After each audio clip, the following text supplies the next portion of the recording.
that is what the government is doing by making sure we are not having that obsolete system where a lot of ministries are sitting down on our dead refineries for more than 25 years, making those the same ministry.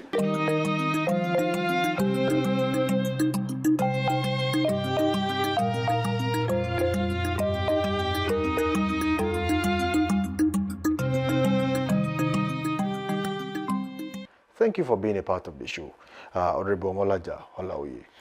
To have you here. Pleasure to be here this morning. And for the viewer at home, I say, for you listening and watching us, I say thank you very much. There is a growing concern that most times there is a tendency that you speak, but you don't communicate. Now, let's now liken this to the federal government of Nigeria. Is there a growing, of course, there's a growing frustration amongst the people that they do not understand most of these policies. So, is the federal government of Nigeria communicating with the Nigerian people the way it should be? To my knowledge, I believe the Nigerian government are communicating with the people the way it should be and the way it's supposed to be. And we have seen a lot of platforms that we have seen government officials coming out to defend the policy of the government. And we have seen some, even certain elements who are experts in the field, who are not political, and they can be able to be telling us the very good part of the government, and that it is effective way of governance, despite the fact that there's going to be some hard things to do, which is so necessary. But the way the government officials are going to the different media stations to go and defend the government, and they have never at a point at any time refused to come and defend the action of the government, those kind of platform. I believe that's one of the way of communication. And again, we have seen a situation whereby the presidents have invited many governors who are those that are primarily supposed to be much closer to the people than the local government. And they have been giving them much incentives to be able to give to the people. We are talking about a lot of social intervention program that this government has done. And you know that when you are talking about the social intervention, there is a lot of food that has been given out to the people. And there's sometimes the money that were given to workers is to be a kind of subvention to the people so they can be able to augment their lives so well. And apart from that, we have seen a lot of projects of the federal government being hijacked by national assemblies who are given to the people. We are talking about lighting. We are talking about, drilling of boreholes that have been done in so many communities. I think that is the best way to be able to communicate with the people, and there is no better way. And for so many times, the presidency has always been begging the governors that they must make sure that the dividend of democracy and the fact that they have reduced, they have removed the oil subsidy with the amongst of amount of money that's being given to them, they must be able to make the people to feel the impact. And mind you, you are talking about the local government autonomy, in which it is the only federal government that are fighting the state to be able to give all these local government room to be able to breathe. Instead of, because with them, people at the down are going to feel much impact. Okay, do you think the Tinubu administration has done enough to explain to Nigerians why some tough decisions were made, especially with these harsh economic realities in Nigeria? It is for Tinubu to do that. It is for a lot of people who are experts in Has it been done? Has Tinubu administration explained to the people enough? This is what we are talking about. When he came to the office for the first time, he said it has been removed. It is nothing because the package of oil subsidy wasn't in the budget that was presented. And budget is law that need to be adhered to. Any government that refuses to adhere to its budget has committed a lot of atrocity. That is why he made them to realize that subsidy is gone because it was not included in the budget that was given to him. And there is nothing he can be able to do if the budget is not well implemented. And why when this was done, the governors were called. What are a lot of them are doing in their state to be able to be telling their people? Because President Tinubu cannot come to, he can be able to speak through your TV. Probably you went to the, you are able to gather in a kind of, media gathering whereby many of you are invested. He has shown this. He has explained himself so many times. And what about the governor that are reaping the benefit? They must be able to cope. We all knew that a lot of them, what they are getting from the federal has tripled. Do you think this administration, especially President Bola Ahmed Tinubu, do you think he underestimated the emotional and economic impact of fuel subsidy removal? It is not about the emotion. It is what has to be done. Because Nigeria has nothing to be able to survive. There is nothing they have to be able to run the government. Did he underestimate the impact? It is not about underestimation. It's about the fact that that is happening. Was he so prepared? It is not about whether we prepare. See what is going on about the Strait of Hormuz, about the Iran war, and United States of America war.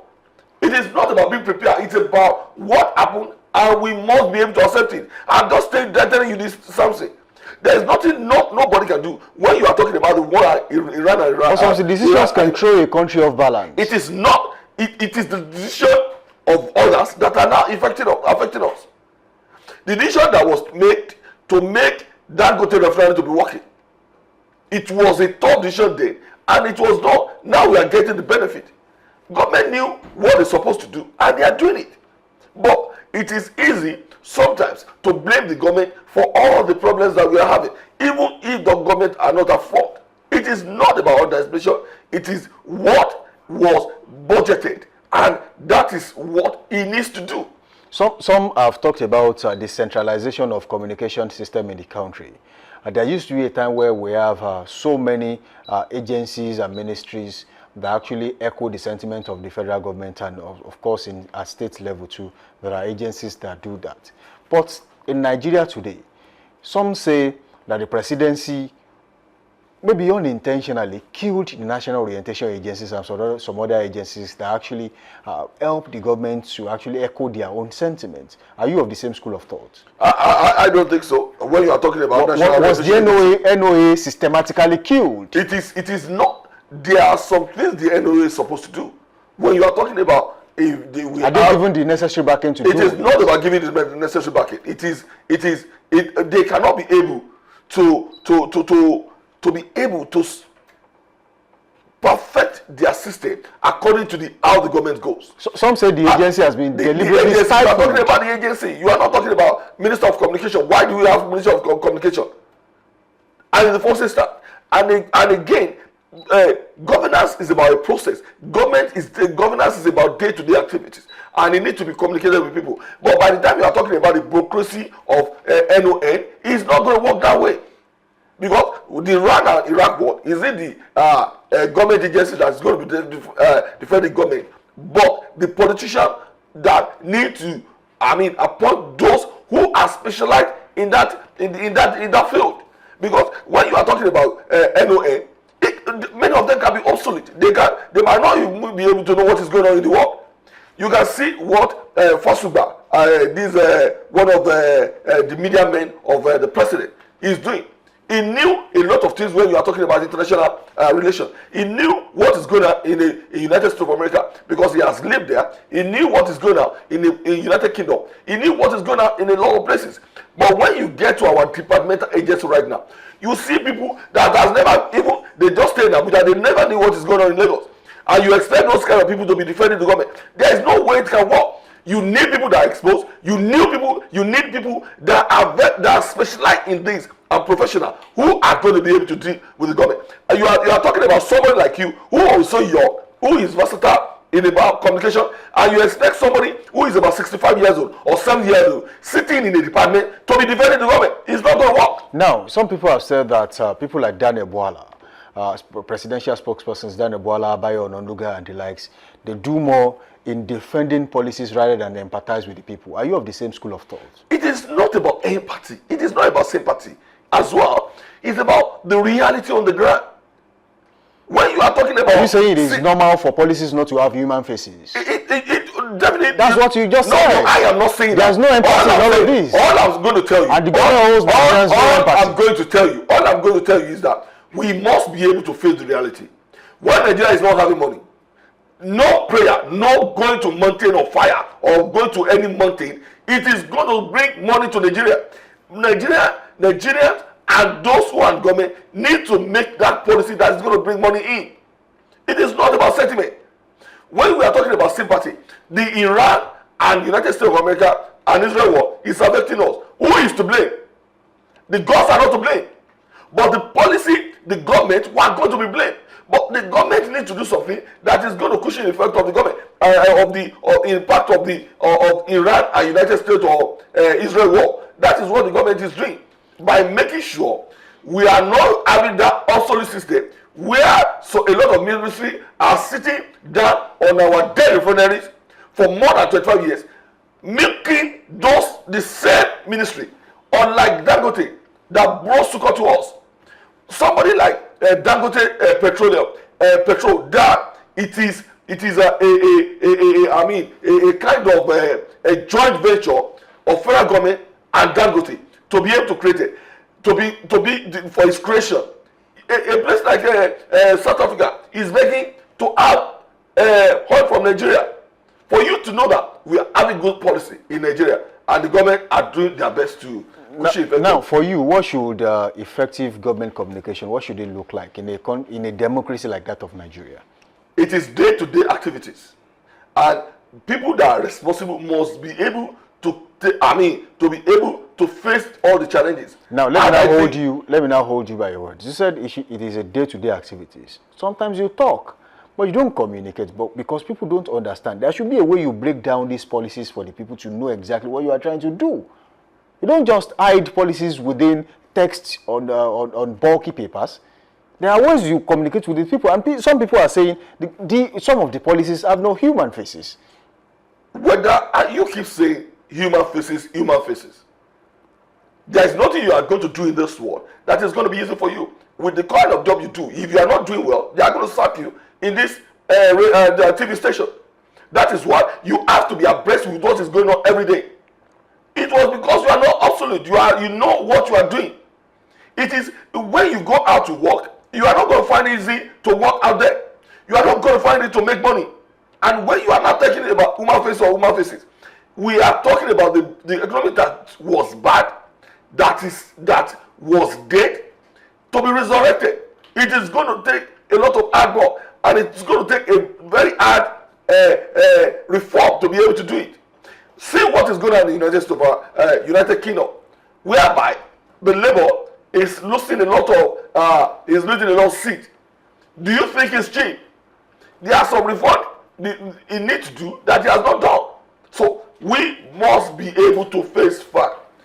The governance is about the people. The policies are made for the people, and it is the riches are now crying. A lot of them were being dragged into the tax net. Millions that are not there before, and you are now telling me the government has no human face. The government that is not taxing the poor, that is now taxing the rich, and you are telling me this government has no human face. For you to know that sometimes it is the government are communicated well enough, probably it is you media house that are dragging them to be slaughtered by the people. I don't know, but you must be able to tell the fact. Let me now correct a narrative. I don't think a media house would deliberately want to drag a government just because an headline is to be made. If the government is doing enough, why not contract these media houses to preach your policies to the people, if you truly want to communicate with the people? And now that takes us to the era of social media. In an era where social media is a place where so many people source for information. 60% of the population of Nigerians, as estimated at 200 to 250 million, they are on social media. They are youths. How is the government communicating with them? And the question is the Nigerian government, this President Tinubu administration, struggling to communicate with the people, especially through social media? Are they struggling to blend with trend? They are really blending with trend. How? It is like I said to you, there are a lot of, recently, there was a memo that was passed through all our media houses that a lot of those anchors are going to be held responsible, and the media houses are going to hold responsibility because they are more political right now. When you say a lot of media houses that are well established in Nigeria, you associate all those people with a particular party who are more opposition. There is nothing bad about that. We have seen the like of United States, we have seen some media houses that are going to be backing the government, even if they are slaughtering their people. For you to know. But now you are not talking about headline. What do you mean by headline? It's a kind of captivating statement or hard in order for people to be dragged to read it, whether it's negative. And when you are talking about the headline, many of it is not always negative. But the media house can do well enough. We have seen some TV stations that are going to even invite the expert, and they are going to be painting different narratives, no matter how they are educated, no matter what those people who are experts in that field says. They are enjoy them being challenged or being painted as if they don't know what they are doing, and that is not good for a lot of media houses in Nigeria. Okay. It is a way of dragging the government to be slaughtered by the people. Before we go, let me ask you this. Do you think opposition parties are capitalizing on public frustration to generate a form of traffic against the government? It is not bad. Because of poor communication. It is not bad if the opposition can be able to do that. But we don't have much opposition in Nigeria who are more experienced, who are many of them are liars, many of them are desperate to be in the government, and a lot of their secrets have been given to the left open for people to see. They are just frustrated. I mean, they are not opposition anymore. They are frustrated, and their frustration can be seen by the people who are not going to vote for them in the next general election. Just in 30 seconds, what advice would you give to the federal government to improve on communication with the Nigerians? I think the advice I'm going to give the federal government is for them to be steadfast. What they are doing is not bad. They have been communicating with the people, and they have been telling them what necessary to be done. But the people themselves have the power to be able to vote those who they really like. It is left for them whether they like good government or bad government, but it's their decision to take to vote for who they are and they like. But I believe this government is going to be doing its best in radio communications, which is doing. It's not about talking, it's about communicating with people, telling them, and provide a lot of solutions that is going to be go well with the people. All right, thank you, Honorable Malajalaye, for joining us on the show this morning. Thank you very much. It has been a wonderful session with you, and we have spoken extensively about communication and its effect on Nigerian people. We do hope to bring you back some other time, maybe when you are back from your trip, and by the time you return, it is safe to call you Alaji Omolaja. Yeah, no, I'm looking for. All right, thank you so much for joining us.